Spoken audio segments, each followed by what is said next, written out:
السلام عليكم ورحمة الله. اللهم لا سهل إلا ما جعلته سهلا وأنت تجعل الحزن إذا شئت سهلا. النهاردة إن شاء الله أول حصة في حل امتحانات كتاب المعاصر، وهنبدأ بأول محافظة وهي محافظة القاهرة. وطبعا حل جميع المحافظات هينزل على طول أول بأول، ولو ليك أخ أو أخت في أولى إعدادي أو تانية إعدادي ما تنساش تبلغهم إن حل امتحاناتهم هينزل هو كمان. وعشان يوصلك كل جديد أول بأول ما تنساش تشترك في القناة وتفعل الجرس. لو جاهز يلا نبدأ على بركة الله. بيقول لي أجب عن الأسئلة الآتية. طبعا احنا عارفين نظام توزيع الأسئلة في امتحانات تالتة إعدادي بيكون عبارة عن مجموعتين. المجموعة الأولى بتكون عبارة عن 9 نقط اختيارات، والمجموعة التانية بتكون 7 أسئلة مقالية. شوف المجموعة الأولى والسؤال الأول بيقول لي إذا كانت ألف تنتمي لح فرق الصفر نون عدد صحيح موجب، فإن ألف أس نون في ألف أس سالب نون. طبعا احنا عارفين إن ألف أس نون لو هو العدد فإن ألف أس سالب نون هو المعكوس الضربي للعدد، وعارفين من أولى إعدادي إن أي عدد فيه معكوس الضربي الناتج بيكون واحد. السؤال الثاني إذا كان المستقيمان الممثلان لمعادلتين من الدرجة الأولى في متغيرين منطبقين، ودي أهم كلمة في المسألة كلها. المستقيمان إحنا عارفين طبعا لو عنده مستقيمان لو كانوا متقاطعان فبيكون عدد الحلول هو حل وحيد، ولو كان المستقيمان متوازيان فبالتالي لا يوجد حل، ولو كان المستقيمان منطبقين فبيكون عدد الحلول عدد لا نهائي من الحلول. السؤال الثالث إذا كان ألف وب حدثين من فضاء العينة لتجربة عشوائية، فإن حدث وقوع ألف وب معا، ناخد بالنا ما بين ألف وب معا أو لما يقول لي ألف أو ب، في فرق؟ طبعا في فرق. ألف وب معا بيكون هو احتمال ألف تقاطع ب زي المسألة دي، لكن لو قال لي ألف أو ب احتمال وقوع الحدث ألف أو ب فبيكون احتمال ألف اتحاد ب والاختيار التاني. طيب نبص كده على ج ودال، إيه الفرق ما بين ألف فرق ب وب فرق ألف؟ لو قال لي ألف فرق ب فبالتالي ده هيكون احتمال وقوع الحدث ألف مع عدم وقوع ب، وب فرق ألف هو احتمال وقوع الحدث ب مع عدم وقوع ألف. طبعا في المسألة اللي عندنا ديت بيقول لي احتمال وقوع ألف وب معا فهيكون ألف تقاطع ب. السؤال الرابع إذا كان العدد كاف ينتمي للفترة المفتوحة من 2 لحد 7 فإن كاف يمكن أن يساوي كام؟ طبعا درس الفترات واخدينه في تانية إعدادي، دي الفترة مفتوحة ده معناه إن الاتنين مش معايا والسبعة مش معايا، لكن جميع الأعداد اللي بتقع ما بين الاتنين والسبعة بتكون بتنتمي للفترة. إيه الأعداد اللي عندي ممكن تكون كاف؟ الاتنين ما تنفعش عشان أصل الاتنين مش معايا، التلاتة تقع ما بين الاتنين والسبعة فالتلاتة هو العدد الوحيد اللي ينفع في الاختيار، لأن السبعة مش معايا وكذلك التسعة لا تنتمي للإيه؟ لا تنتمي للفترة. نشوف الأسئلة اللي بعدها. السؤال الخامس بيقول لي أبسط صورة للدالة د حيث د س بتساوي 3 ناقص س على س ناقص 3 هي نقط حيث س لا تساوي 3. طيب عشان أجيب أبسط صورة لأي دالة كسر جبري أنا بحلل البسط وبحلل المقام وبعد كده بختصر البسط مع المقام عشان أحصل على أبسط صورة. طيب أنا عندي هنا دالة السين بتساوي 3 ناقص س على س ناقص 3. هل أقدر أخلي 3 ناقص س دي س ناقص 3؟ ممكن أعمل كده. لو خدت سالب واحد عامل مشترك هيتبقى عندي س ناقص 3. عايز أتأكد إن اللي أنا عملته ده صح. اضرب كده سالب في س هيديني سالب س موجودة في المسألة في قاعدة الدالة، وسالب في سالب هيديني موجب يديني موجب 3 اللي موجودة برضه في قاعدة الدالة، فبالتالي أنا شغال صح. طيب والمقام هينزل زي ما هو س ناقص 3. الخطوة اللي بعد كده إن أنا هختصر البسط مع المقام هيتبقى عندي سالب واحد وهيكون الاختيار ب. السؤال السادس بيقول لي مجموعة أصفار الدالة د حيث د س بتساوي س ناقص 4 على س زائد 1 هي. طيب أنا عارف إن أصفار دالة الكسر الجبري بتكون عبارة عن أصفار البسط فرق أصفار المقام. يعني بجيب أصفار البسط وأصفار المقام، لو في حاجة مشتركة بينهم ما باخدهاش، باخد أصفار اللي موجودة في البسط بس ولكن مش موجودة في المقام. طيب أجيب أصفار البسط إزاي؟ باخد البسط أساويه بالصفر، يبقى س ناقص 4 بتساوي صفر، أودي بعكس الإشارة يبقى س بتساوي 4. دي أصفار البسط. أصفار المقام هاخد المقام هو كمان أساويه بالصفر، س زائد 1 بيساوي صفر، أودي بعكس الإشارة يبقى س بتساوي سالب 1. مفيش أصفار في المقام وموجودة في البسط فبالتالي أنا هاخد أصفار البسط فقط، فأصفار الدالة دي هتكون الأربعة.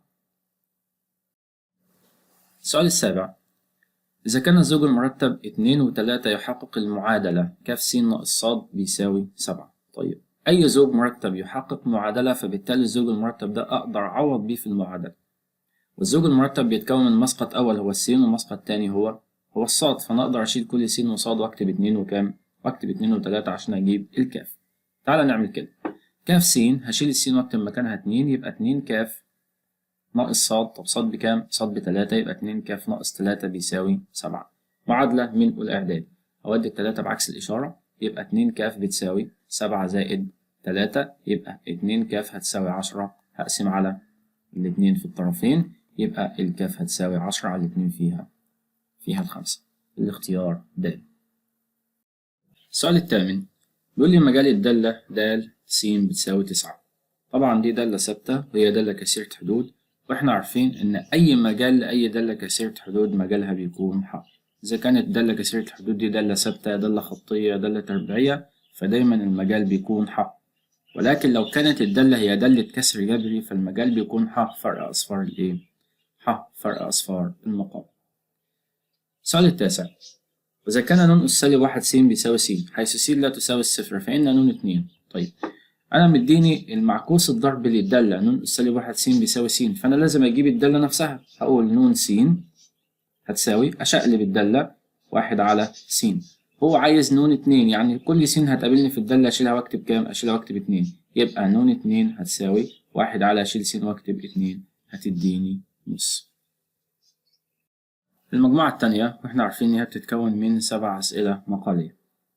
السؤال العاشر هو أول سؤال مقالي عندي، بيقول لي أوجد جبريا في ح فح مجموعة حل المعادلتين الآتيتين معا. طيب المعادلتين اللي عندي دول معادلتين من الدرجة الأولى، فأقدر أحلهم بطريقة التعويض أو طريقة الحذف. نحل بطريقة الحذف هي أسهل في حالة المسألة ديت، إن أنا أكتب المعادلتين فوق بعض. أقول 2 س ناقص ص بيساوي 3، وس زائد ص بيساوي 9. لو لقيت معامل الحد الأوسط اللي هو ص هو معامل الحد الأوسط في المعادلة التانية مع اختلاف الإشارات، فبالتالي المعادلة جاهزة إن أنا أحلها على طول بالحذف. هقول بجمع المعادلة رقم 1 و2 اللي هما المعادلتين مع بعض. 2 س زائد س هيساوي 3 س، ص هتروح مع الصاد، و3 زائد 9 يديني كام؟ يديني 12. هقسم على ال3 في الطرفين، يبقى س هتساوي 4. طيب أنا جبت قيمة السين، محتاج أجيب قيمة الصاد. أعوض عن السين في أي معادلة، إذا كانت المعادلة الأولى أو المعادلة التانية، عن السين بتساوي 4 عشان أجيب الصاد. تعالى نعوض في المعادلة التانية. هشيل السين وأكتب 4، يبقى 4 زائد صاد بيساوي 9، وأدي ال4 بعكس الإشارة، يبقى صاد بتساوي 9 ناقص 4 5، وتكون مجموعة الحل هي المجموعة فيها زوج مرتب مسقط الأول السين هو 4، وبعد كده الصاد 5، ومنساش أقفل المجموع. سؤال 11: عددان موجبان س وص، فرض ان العددان دول هما س وص، الفرق بينهما 2، فانا هقول س ناقص ص بيساوي 2، وبكده انا عندي المعادلة الأولى. وحاصل ضربهما 24، فانا هضرب س في ص بيساوي 24. كده عندي معادلتين، معادلة من الدرجة الأولى ومعادلة من الدرجة التانية، فهحلها بطريقة التعويض. طريقة التعويض إن أنا أثبت السين أو الصاد وأودي التاني بعكس الإشارة عشان أعوض في المعادلة التانية.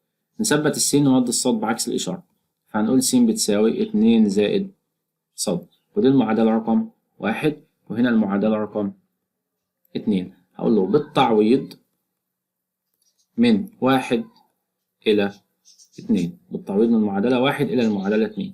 هشيل السين وأكتب مكانها 2 زائد ص، يبقى 2 زائد ص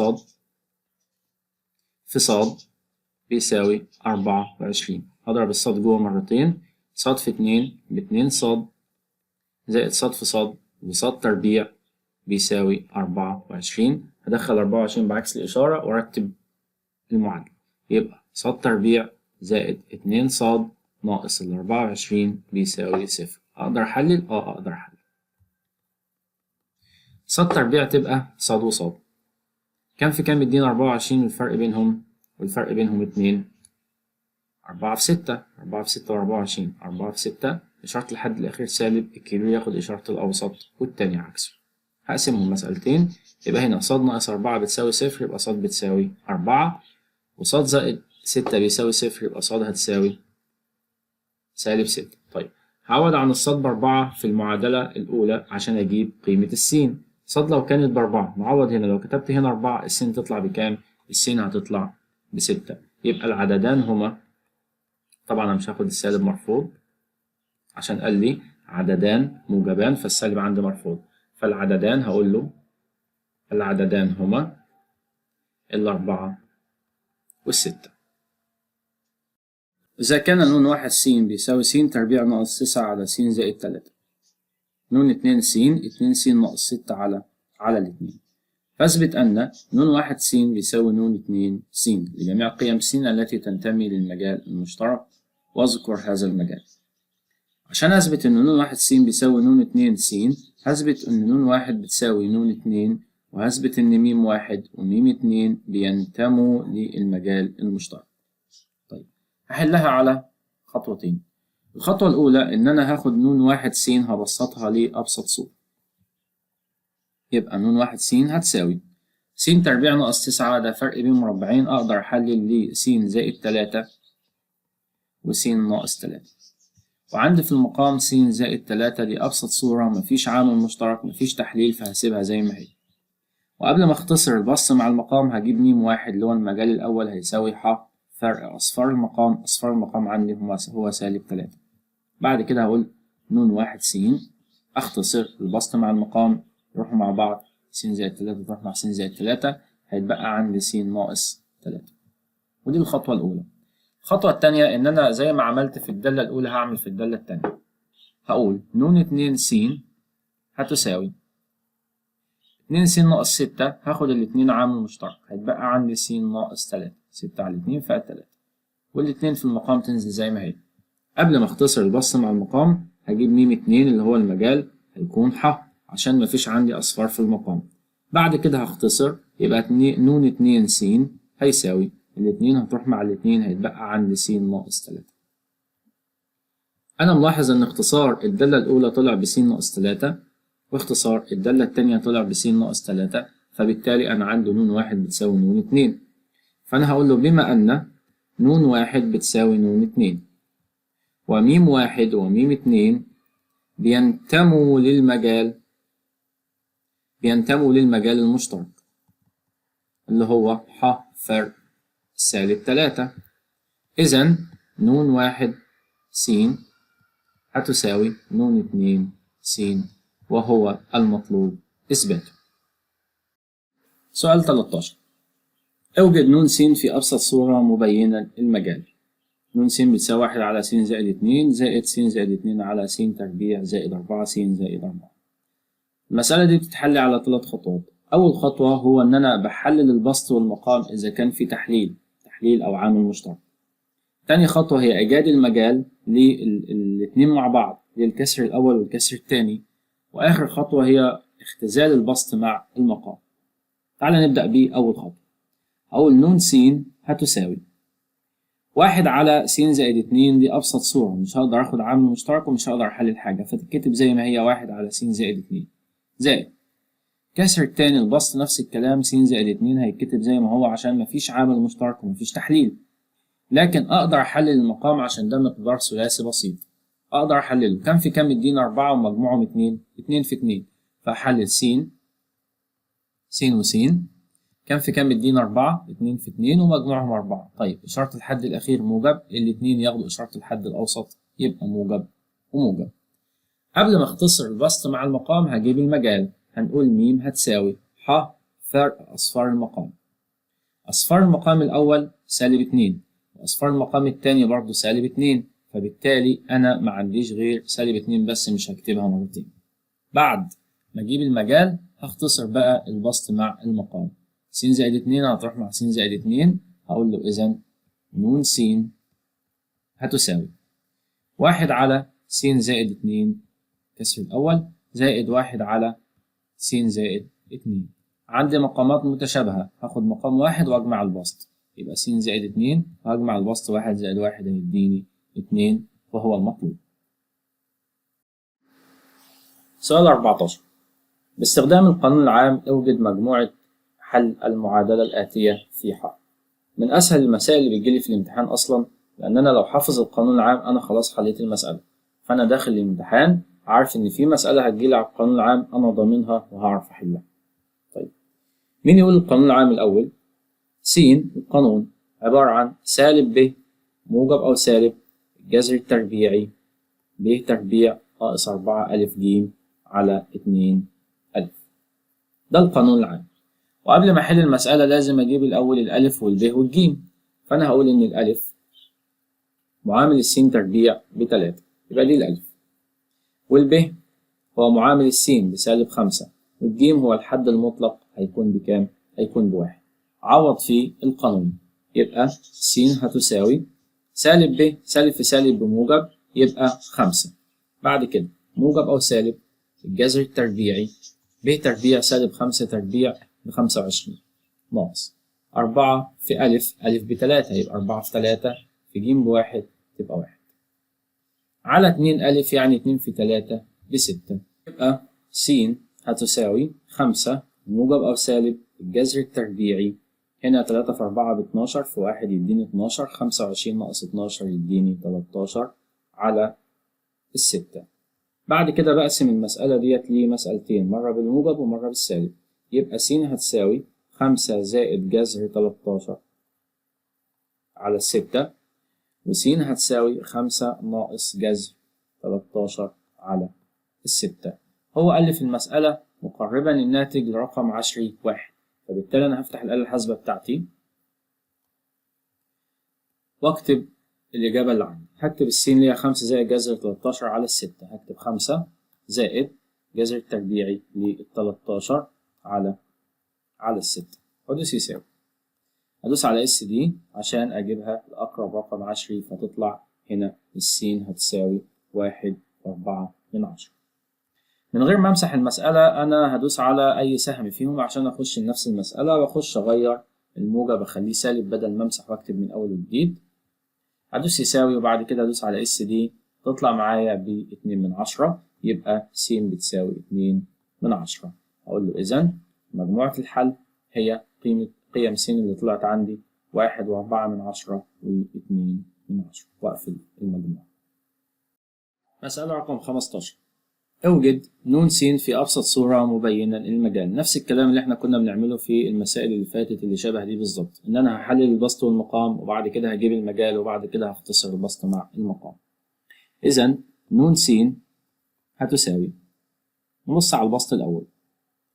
البسط مقدار ثلاثي أقدر أحلله، كام في كام يديني 6، الفرق بينهم 1 هيبقى 2 في 3، فأنا هحلله لس وس. و2 في 3 إشارة الحد الأخير سالب فالكبير ياخد إشارة الأوسط والتاني عكسه. ننزل المقام. س أس 3 ناقص 8 ده فرق بين مكعبين اللي هو قوس صغير وقوس كبير. هاخد الجذر التكعيبي لس أس 3 هيكون س ناقص الجذر التكعيبي لل8 2. طب القوس الكبير هجيبه منين؟ هجيبه من القوس الصغير. بنقول ربع الحد الأول، غير الإشارة، اضرب الحد الأول في التاني يبقى 2 س، بعد كده ربع الحد الأخير يدينا 4. نقولها تاني. لما أجيب القوس الصغير القوس الكبير هقول ربع يبقى ربع السين، غير الإشارة السالب يكون موجب، اضرب الحد الأول في التاني 2 في س ب2 س، ربع الحد الأخير سالب 2 تربيع يديني كام؟ يدينا 4. طيب نكمل بقى. في كسر التاني س تربيع زائد 2 س زائد 4. حاول كده تحلل كام في كام يدينا 4 ومجموع من 2 مفيش. لقيت المسألة دي لا تقبل التحليل فلازم أرجع أحللها بالقانون العام. ما تستعجلش وتزود خطوات، سيبها زي ما هي لأن هي هتروح أصلا مع المقام اللي عندك هنا. فده هخليها س تربيع زائد 2 س زائد 4. وعندي تحت س زائد 3 دي أبسط صورة مفيش عامل مشترك مفيش تحليل فهسيبها زي ما هي. طيب بعد الخطوة دي قبل ما اختصر أو اختزل البسط مع المقام أنا هجيب المجال الأول. هنقول الميم هتساوي ح فرق أصفار المقام، كل المقام اللي عندي. أول حاجة إيه اللي يخلي المقام هنا بصفر؟ لو كانت س ب2 ده ملهاش أصفار، وهنا سالب 3. طيب أنا عرفت منين إن دي ملهاش أصفار؟ باجي عشان أتأكد هل المعادلة دي ليها أصفار ولا ملهاش أصفار. باخد المميز اللي هو ب تربيع ناقص 4 ألف ج. بجيب من هنا الألف والب والجيم وأعوض في المميز عشان لو كانت القيمة بتاعة المعادلة ديت سالبة فبالتالي ملهاش أصفار، لكن لو كانت موجبة فهيكون ليها أصفار. تعال نعوض. الألف هنا ب1 والب ب2، 2 تربيع ب4 ناقص 4 في 1 في ج ب4 هتساوي 4 ناقص 4 في 4 ب16، 4 ناقص 16 يديني -12. قيمة المميز سالب، فبالتالي القوس ده ملهوش أصفار، فأصفار الدالة اللي عندي هيكون الاتنين وسالب 3. بعد ما بجيب المجال بختزل البسط مع المقام واكتب أبسط صورة عندي للدالة، يبقى ن س هتساوي، هلاقي س ناقص 2 راحت مع س ناقص 2، س زائد 3 راحت مع س زائد 3، وس تربيع ناقص 2 زائد 2 س زائد 4 راحت مع القوس اللي تحت، وما تبقاش عندي غير الواحد، فعندي ن س هتساوي 1.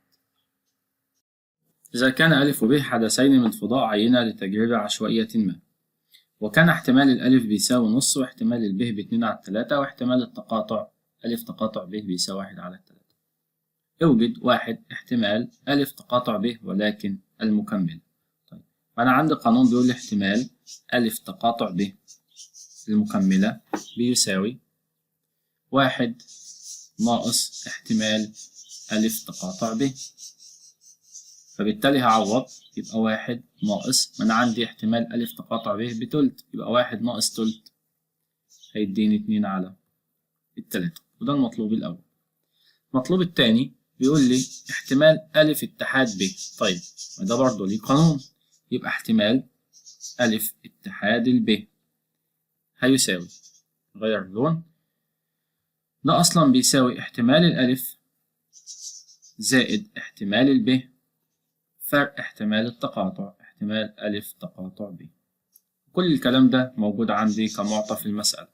احتمال الألف بنص يبقى 1/2 زائد احتمال الب ب2/3 ناقص احتمال التقاطع ب1/3. لو حسبتها على الحاسبة هتطلع 5/6.